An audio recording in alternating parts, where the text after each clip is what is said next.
With the Toyota RAV4 being a great seller in the United States with over 1 million sold, I'm like, why? Let me show you how to do an oil change on one. And it starts off by you taking, it has a little splash plate on it, and you use a 10 millimeter or a screwdriver, a Phillips screwdriver, to take these 4 screws off. And I know you're saying, like, haven't you done one oil change? You did them all?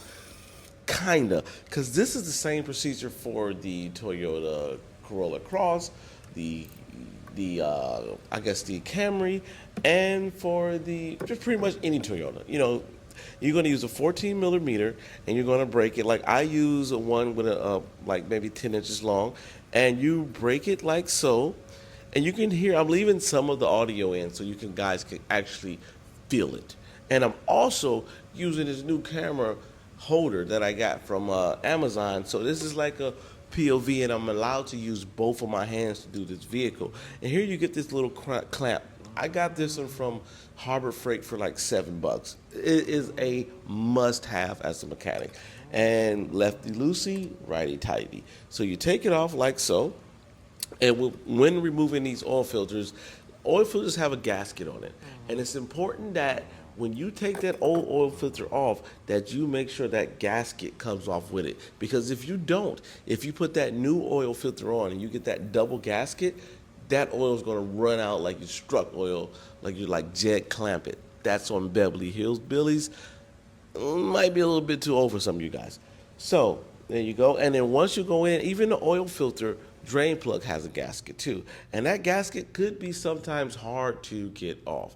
You could use a little pocket screwdriver, and a lot of times it pops it off.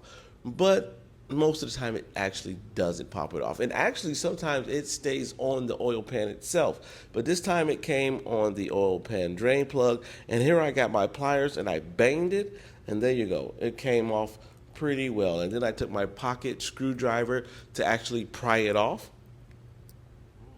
like so. And this is important. Every time you change your oil, you want to make sure that you put a new drain plug gasket on. You have to, because not that gasket actually breaks, it's brittle, and it could like cause another leak. So here you go, you slide the new gasket on. And we had gaskets that came in that were made in another country, and they were thin.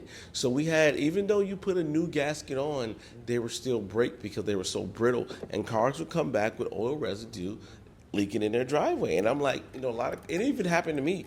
And I'm like, man, I know I put that oil filter drain plug on, but sure enough, it has snapped. And here we go with the oil filter, and we screw it on.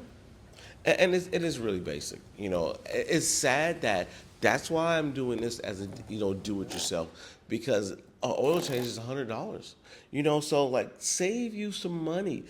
Do it yourself. Do an oil filter yourself. Here on this RAV4, it takes 0.16. Oil is getting about as thin as water right now. That's pretty thin. And I think the actually new Camrys actually take 0.8.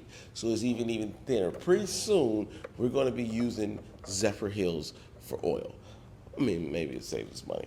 But here you go. And we take it off. And this takes 4.8 gallons of oil, like so. And luckily, I have this gun to show you.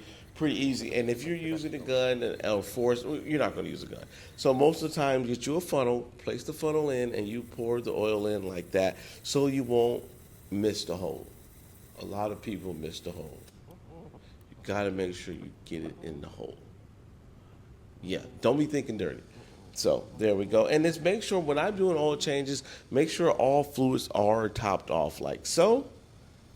Here's the coolant.